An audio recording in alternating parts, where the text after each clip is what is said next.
If you would like to change your life, it is already different.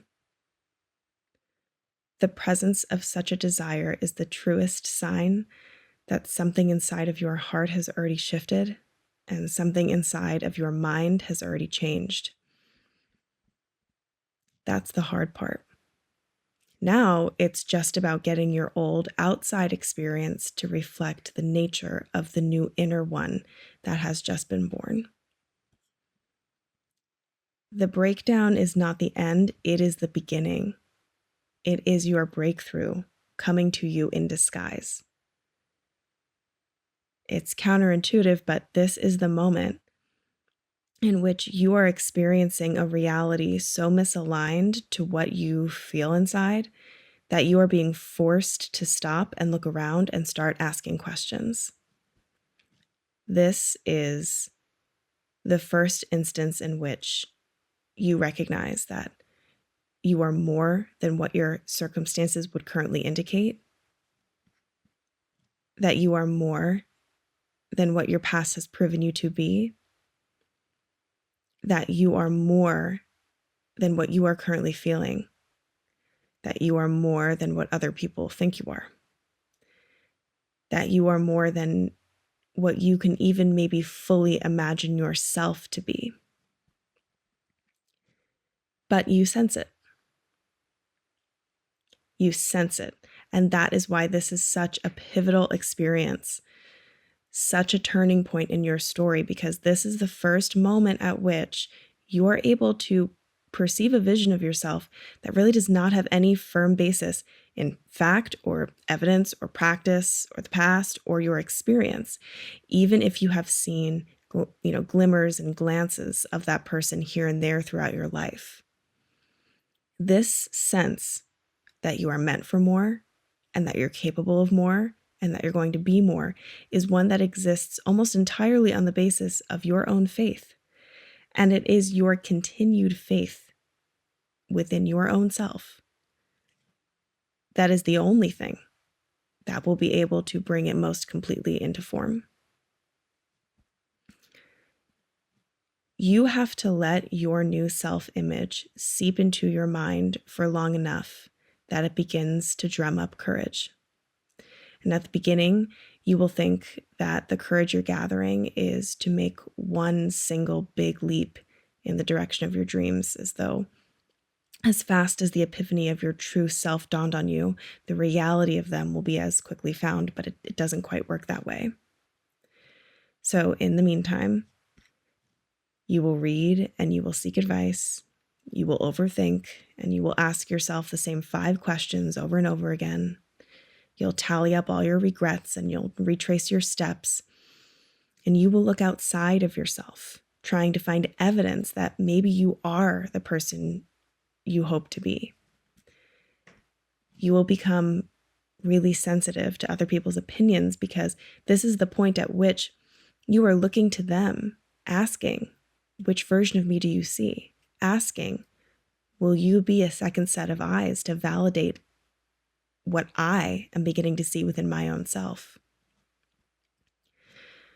But what you're going to find is that the faith of who you are meant to become lives only inside of you. And yes, other people and experiences and things in the world can reflect that back to you in ways. But at the end of the day,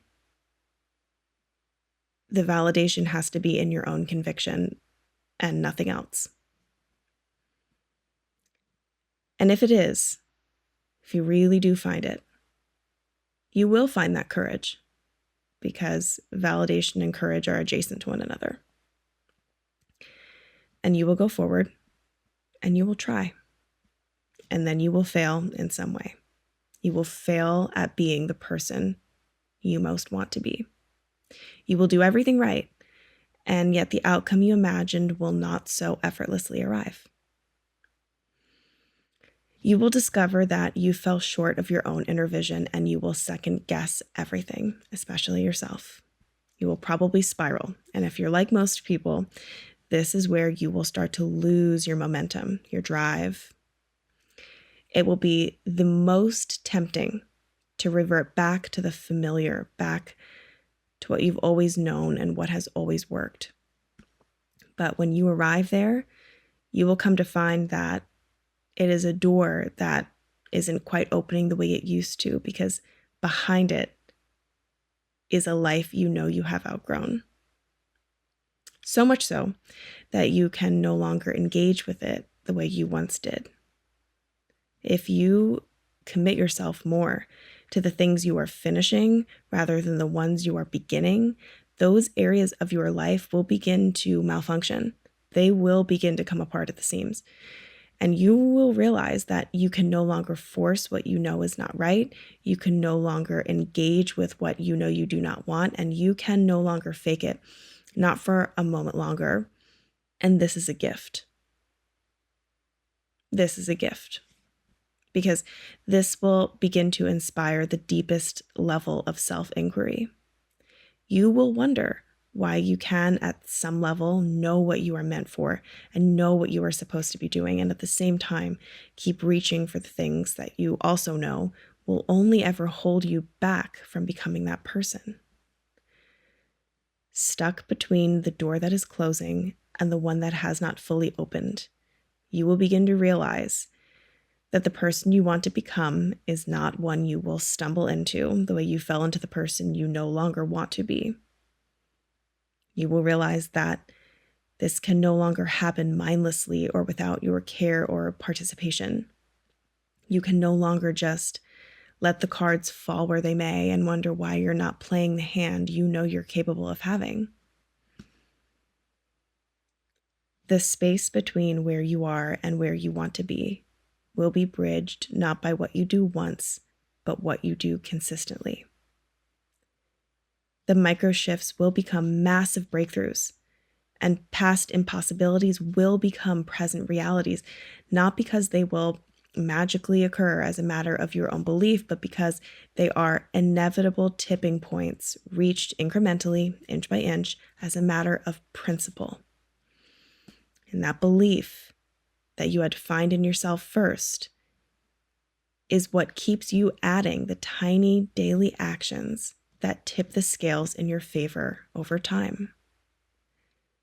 Your faith in yourself will be a life vest that keeps you coming back up to the surface before you know how to swim.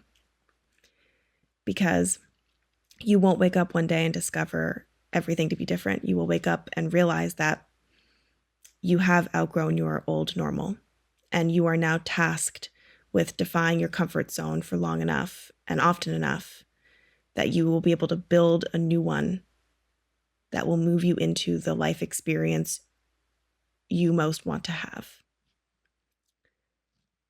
You will realize that you are standing in the ruins and you have a choice. You can either continue picking them apart, or you can get to work building the new city.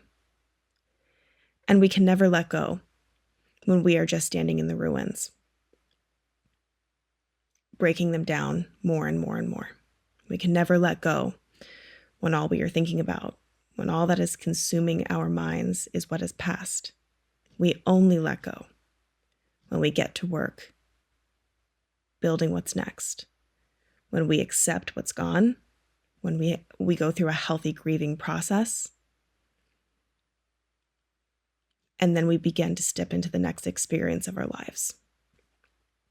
We are not meant to write one chapter and then linger on the last page because it's comfortable, because the answers are so present. When we do this, we actually diminish our capacity because we begin to lose our connection to our strength. And in the way that we say it is so important to be present and to enjoy the moment, the question becomes, what moment are you meeting? What are you choosing to be present for? Because sometimes your inability to be here now is not a result of you not being focused enough, or you not meditating enough, or you not being spiritually attuned enough. Sometimes it's a matter of you recognize that you're not showing up to the moment that you need to be in. and life is asking you to show up and be present in a completely different way.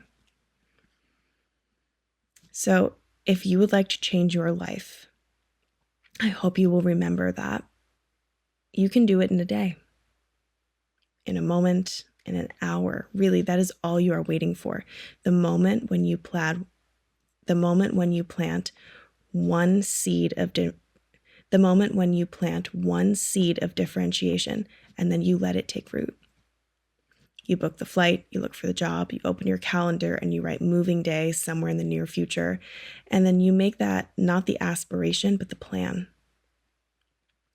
When you want to reach for your vices, you remember your values. And if it feels impossible to make concrete changes, you make softer ones. You take one more breath before you react with anger. You correct a self-defeating thought. You rest when you need to rest. You move when you need to move. You write down your gratitude as though you had already been the recipient of what you desire, not because any one of those things will immediately alter the course of your future, but because they will immediately alter the experience of your now, no matter how slightly. They will introduce a new factor into the equation, a new brushstroke on the canvas, a new element into the ecosystem, a new feeling into your body, a new thought into your mind.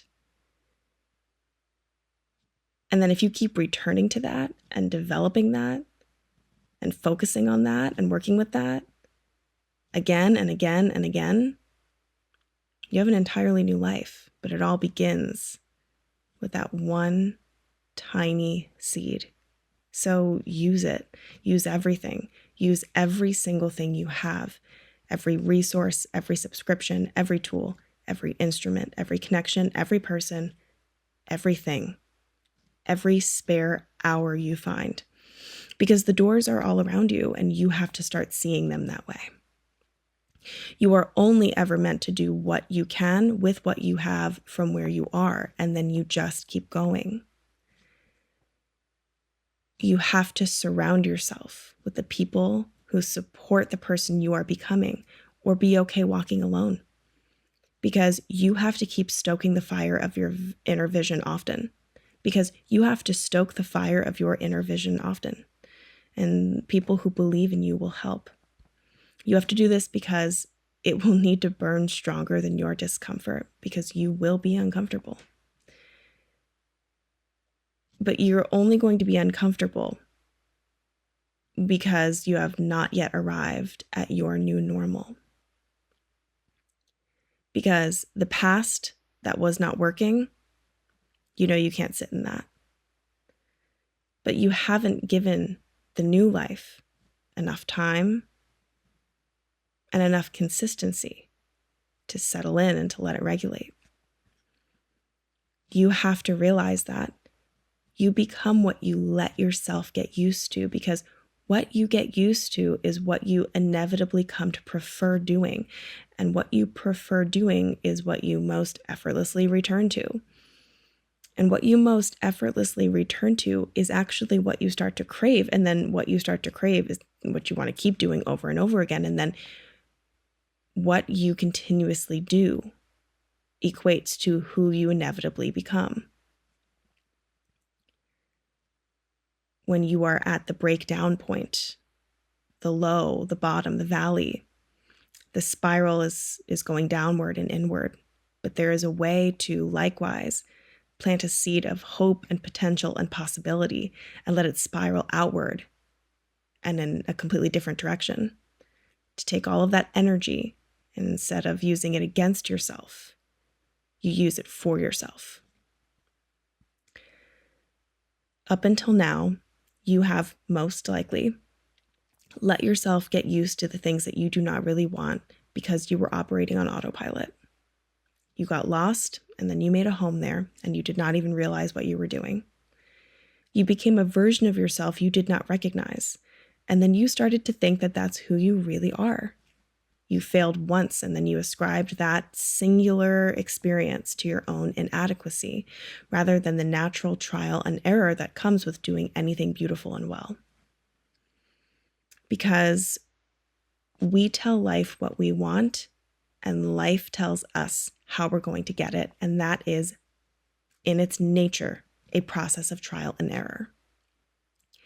If we say we want soulmate love, we have to listen when life says, not with them.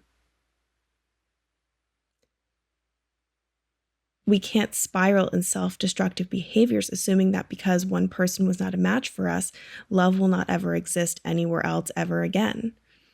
If we are asking life for the right partner, we can't get attached if life is saying, but that's the wrong one. Do you want a relationship with the wrong person, or do you want a relationship with the right one? If we want to get somewhere in particular, we have to listen if life says, but not this way, rather than, stop trying at all, assuming that because one path was a dead end, every single road will be as well. If we want to become a better version of ourselves, we have to listen if life says, but not like that. Not if that better version of you is less authentic. And so rather than trying to throw ourselves up against a wall again and again, we have to stop and wonder, is this impassable because I am not trying, or is this impassable because it does not want to be moved and it's time for me to find another way? Life is always guiding us, always directing us. It is a process of reaching outward and seeing what we find, seeing what comes to us, seeing what stays, what sticks, what roots, what works. We become so much of what we devote ourselves to, but also where the inner regulator in the form of our subconscious mind helps to lead us.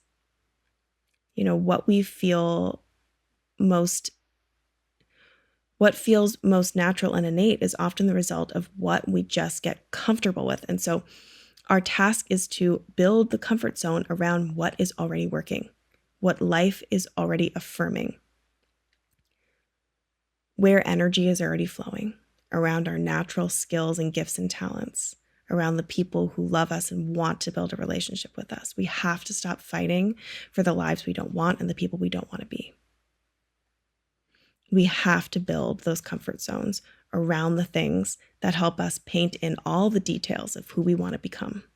Because we all get lost. We all lose ourselves now and again, but we're not dead. So you can't fall and stay laying on the ground, even if you do need a really long time to lay there and heal. You cannot build a home in a hell that is familiar but hurts more than it nurtures, no matter how comfortable you think it might be. You cannot chalk your most self-defeating qualities up to being just who you are before you've even given yourself a chance to see if maybe you could be someone else. You cannot give up on your life just because things did not work out the first time, just because it's time to change or pivot, just because it's time to grow, just because you're tired, or because you want to wallow in your own self-limiting thoughts. That you are still fighting with yourself means there is something inside of you that wants more than anything to keep going and to see all that is waiting for you on the other side. Because it really is beautiful, and it's hard, and it's worth it. Because we did not come here to settle, to just endure, to grit our way through the struggle of a life we don't want and never even try for the experience that we do. We are here to find and then give ourselves to what is worth it, what is worth being brave for and vulnerable for. We are here to grow and we are here to create. And when we stop creating, that natural energy, it turns inward on us. When it has nowhere to land and nowhere to express, we kind of start to implode. And not because we are not enough, but because enough is a degree of presence we either do or do not have within our lives. And presence is something we practice. And practicing it becomes desirable and even possible only when we are focusing on a moment in which we actually want to be.